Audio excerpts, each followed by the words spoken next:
Hello students, welcome back to my channel. I am teacher Sarita. Today I am teaching you Environmental Studies Part 1 Standard 4. I hope you all are doing well and you are safe at home. So let's start our learning and teaching process. We keep animals in order to satisfy some of our needs. हम लोग animals को क्यों रखते हैं? जिससे कि वो हमारे लिए कुछ हमको दे, सेटिस्फाई करे हमारे नीड्स को। जैसे कि हम लोग काऊ को रखते हैं मिल्क के लिए, हैन को रखते हैं एग के लिए, ओके, और शीप को रख के वूल के लिए। और फार्म्स का जो है जैसे काऊ है, बुल है, वो सब हम लोग फार्म्स के लिए रखते हैं, फार्मर्स वगैरह एग्रीकल्चर के लिए। साथ में डोंकी है, हॉर्स है, वो लोड्स उठाते हैं, सामान उठाते हैं। सो ये लोग हम अपने फ़ायदे के लिए रखते हैं। They become dear to us, और इसीलिए वो हम उनसे बहुत क्लोज हो जाते हैं, उनसे बहुत प्यार करते हैं और वो भी हमको उतना ही प्यार करते हैं। We look after them well, हमको उनका ध्यान रखना चाहिए क्योंकि वो हमारे लिए कर रहे हैं। तो उनको अच्छा खाना पीना और उनको अच्छी तरह ट्रीटमेंट करना चाहिए। डॉक्टर के पास, वेटनरी डॉक्टर के पास लेके जाके जो भी उनका वैक्सीनेशन है, जैसे हम लोगों का जो वैक्सीनेशन वैसे उनका भी होता है, जिससे वो बीमारियों से बचे रहे। और अगर वो बीमार है तो उनको डॉक्टर के पास तुरंत लेके जाए, उनके वेट डॉक्टर के पास। तो ये सब जिम्मेदारी हमारी है। वी फीड देम, जैसे मैंने बोला, अच्छा खाना पीना देना चाहिए उनको, क्योंकि वो लोग, हमने उनको ज़बरदस्ती अपने फ़ायदे के लिए रखा है। साथ में ये भी, और हम लोग पेट एनिमल्स भी जो हम रखते हैं एंटरटेन के लिए या गार्ड करने के, जैसे डॉग है, कैट है, बर्ड्स है, जो हमारे एंटरटेन के लिए रखते हैं हम लोग, उनका भी हमें भरपूर ध्यान रखना चाहिए। We take them to a vet if they fall ill, जैसे मैंने आपको बताया, these animals to return our affection, यानी कि हम लोग जैसा उनको प्यार करते हैं वो लोग भी हमको उल्टा ही उतना ही प्यार देते हैं। Now do you no even the excreta of domestic animal is of use to human beings, जो उनका वेस्ट होता है डोमेस्टिक एनिमल्स का, जो लीफ और ग्रास खाते हैं, वो बहुत ही मैन्योर जैसा काम करता है। वो हम लोग के ह्यूमन बींग्स के लिए बहुत फ़ायदेमंद है। कैसे? The dung of cattle is made into dung cakes, जो कैटल होता है आपका, शीप या गोट, उसके जो छोटे छोटे डक केक्स बनाते हैं, कैटल, काऊ या शीप, जो भी उसके डक केक्स बनते हैं, दे आर कम्बस्टिबल, यानी कि जो आपका काऊ है, ये सब है, उसके जो है कम्बस्टिबल, जलाने के लिए, ओके, कुकिंग प्रोसेस में ये सब यूज़ करते हैं। They are used in some places as a fuel, fuel मतलब जला के कुकिंग करना, बायोगैस जो बोलते हैं, उसके लिए यूज़ होता है कैटल का, काऊ का, आपका बफेलो, इन सब का। When they burn they give out smoke, वो स्मोक देता है। कई लोग उस स्मोक को उसके लिए मच्छर या मॉस्किटोज या फ्लाई भगाने के लिए भी यूज़ करते हैं। Okay, a combustible gas called gobar gas is also obtain from the cattle, के बायोगैस या गोबर गैस बोलते हैं। That too is useful as a fuel, it burns without smoke. और कभी गोबर गैस जो होता है वो जो है, वो लोग ऐसा कुछ कन्वर्ट करते हैं जिससे कि उसमें स्मोक नहीं आए। ओके, जो नॉर्मल हम लोग जलाते हैं उसमें स्मोक आता है, और गोबर गैस या बायोगैस जो होता है वो ऐसा कुछ प्लांट है जिससे जलने से स्मोक नहीं आता है। Cattle Dang is use for plastering mud houses, ठंडक देने के लिए, गर्मी जहाँ पे रहती है बहुत, उसको वो लोग सूखा सूखा तो जलाने के काम आता है, गीला गीला वो लोग क्या करते हैं, वॉल में चिपका देते हैं, जिससे कि अंदर जो है, घर के अंदर ठंडक रहे। Okay, manures made from the cattle dung and sheep pellets are good for plants. Manure जो कैटल डंग का, काऊ का जो मैन्योर है, वो मैन्योर्स आपको प्लांट के लिए हेल्पफुल है, उसके ग्रोथ के लिए। और शीप की पेलेट्स जो हैं, जो उनका भी वेस्ट है, वो भी प्लांट्स के लिए, ग्रोथ के लिए अच्छा काम करता है, न्यूट्रिशियस।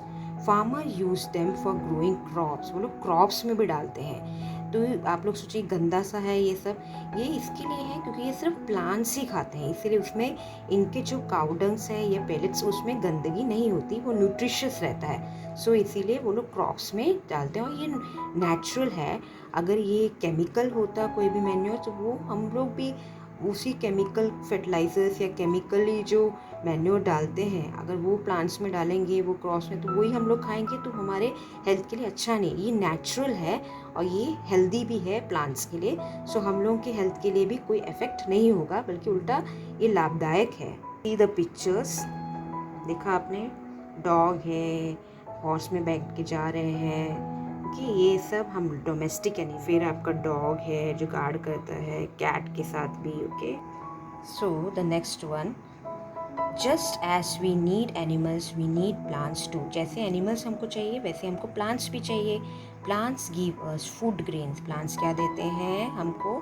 फूड ग्रेन, वीट देते हैं, वीट का है, राइस है, वेजिटेबल्स, और हमको वेजिटेबल्स देते हैं, fruits. Okay, we love flowers too. Flowers भी हमको उनसे मिलता है।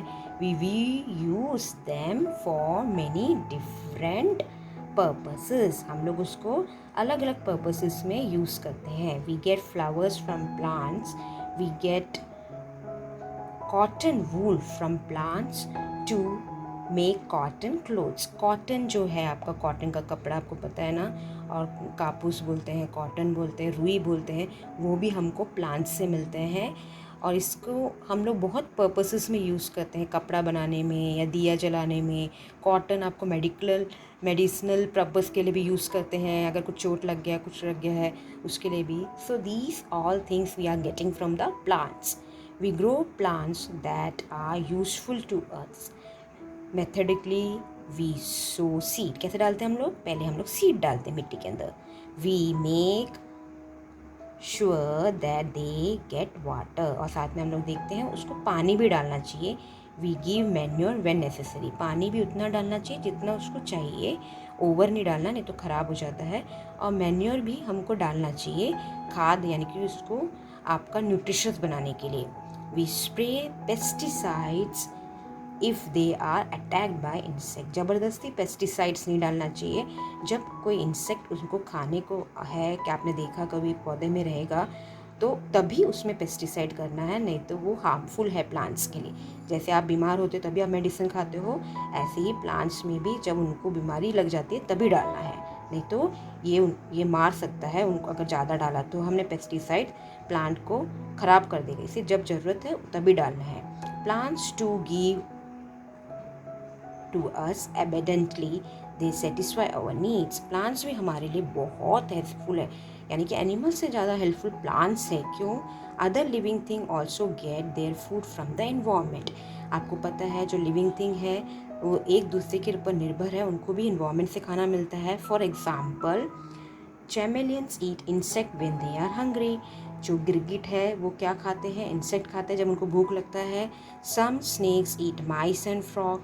कई स्नेक्स क्या खाते हैं? माइस खाते हैं, चूहे और फ्रॉग्स को खाते हैं। टाइगर ईट डियर, आपको तो पता है। Goat and sheep eat leaves of plants, वो लोग पत्ते खाते हैं। कैटल ईट्स ग्रास, जो काऊ है, बफेलो, वो ग्रास खाते हैं, शीप वगैरह। Okay, a new term, arboreal. Okay, what do you mean arbor? This word comes from the Latin word arbor, which means tree.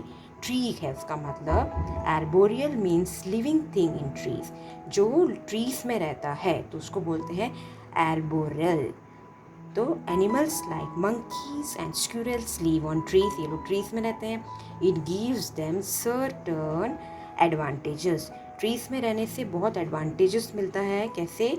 Being at height, they are better able to defend themselves from their enemies। Height के बहुत ऊपर tree में रहते हैं वो लोग, जिससे कि वो लोग अपने एनिमी से, दुश्मन से बच सके।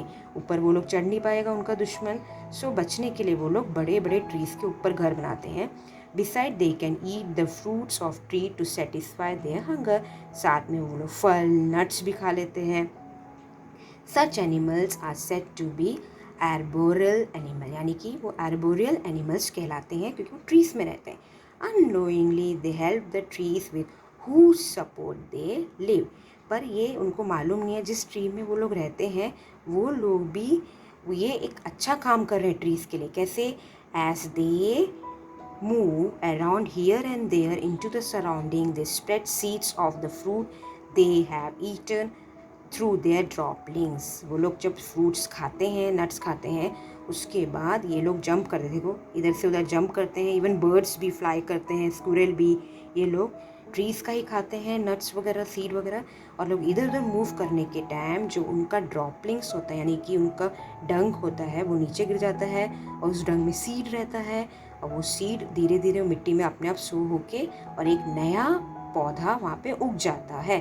सो देखा ये लोग कैसे सराउंडिंग को हेल्प कर रहे हैं, these animals. Okay, because of this new plants grow in different places. ऐसा करने की वजह से, ये सब करने की वजह से नया पौधा उधर उग जाता है और वो दूसरी जगह पे, क्योंकि बहुत दूर दूर ये लोग जंप करके जाते हैं। Some types of birds too find tree useful for building nests. अब बर्ड्स का भी आपको पता है, नेस्ट बनाते हैं वो लोग। Okay, do you know an egret rides on buffalo's back. जो इग्रेट होता है वो बफेलो के ऊपर क्यों राइड करता है? देखा होगा ये बर्ड को। When a buffalo is grazing in a grassy area, you are very likely to see an egret riding on its back। जब आपने देखा होगा, जब वो लोग ग्रेस करते हैं, स्पेशली ग्रास में जब वो लोग खा रहे होते हैं, तभी इग्रेट उनका बैक में बैठा है। कभी ध्यान से देखना आप। What could be the reason for that? ऐसा क्यों करते हैं? A certain kind of egret feeds on different kinds of insects। Okay, egret जो है, जो बर्ड है, वो एक इंसेक्ट्स को खाने आते हैं। Grass is full of all kinds of insect, और ग्रास बहुत इंसेक्ट से भरा रहता है। But because they are hiding in the grass, the egret can not see them and catch them. और ग्रास में वो लोग छुप जाते हैं इंसेक्ट्स, और इसके लिए इग्रेट उसको पकड़ नहीं पाता और खा नहीं पाता है। As the buffalo treads on grass, it frightens the insect which fly from the grass। यानी कि वो क्या करता है, आपका इंसेक्ट फ्लाई आउट हो जाता है और ग्रास से निकल कर, they fly out of the grass, वो उड़ जाते हैं वहाँ से, क्योंकि बफेलो से इधर उधर घूम रहा है तो डर जाते हैं वो लोग, ये बड़ा सा कौन सा जानवर है, इधर उधर उड़ जाते हैं वो लोग। The egret on the buffalo's back make no mistake. और इग्रेट जानबूझ के वो बफेलो के बैक में बैठता है, उनको मालूम है बफेलो इधर मूव होगा तो इंसेक्ट्स भी मूव होंगे, और जल्दी से बिना कोई गलती किए in swooping down to catch and eat them. जल्दी से उसको जंप करके फटाफट वो लोग खा लेते हैं। और साथ में क्या होता है, कभी कभी उनका जो हेयर है, बफेलो के हेयर में भी जाके इंसेक्ट चिपक जाते हैं, ओके, अपने आप को बचाने के लिए। तो वहाँ से भी वो लोग इंसेक्ट्स को ये इग्रेट खा लेते हैं। ओके, तो इसके जो है बहुत सारे यानी इंसेक्ट्स फ्लाई होके इसके हेयर में, बफेलोज के बाल में जाके, स्किन में चिपक जाते हैं, तो जल्दी से इग्रेट वो उनको खा लेता है।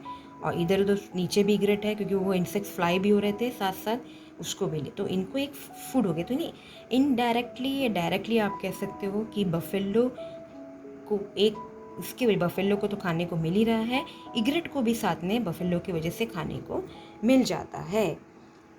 फिर as the buffalo treads on the grass, it frighten the insect which fly out. Okay, फिर जल्दी से वो लोग खा लेते हैं, इग्रेट उस इंसेक्ट्स को खा लेते हैं। Now seasonal changes in the living thing, find out, ये आपको फाइंड आउट करना है कि ये क्या सीजनल चेंजेस है।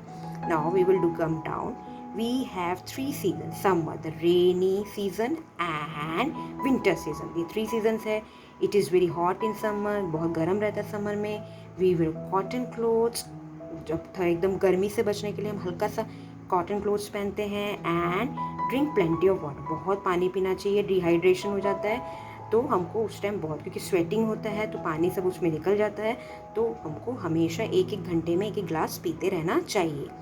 इन the rainy season we use umbrellas, आपको पता है बारिश में हम अम्ब्रेला यूज़ करते हैं, और different kinds of raincoats and hoods to avoid getting wet in the rain, यानी कि गम बूट्स वगैरह अपने आप को बचाने के लिए। विंटर में क्या करते हैं, in winter we wear woollen clothes, sweater पहनते हैं जो वूल से बनता है, शीप से। Other warm clothes to protect themself from cold, और गर्म का कपड़े पहनते हैं जिससे कि ठंडी से हम बच सके। This is a rainy season, okay, cover करके जाते हैं। This is a hot season and this is your winter season.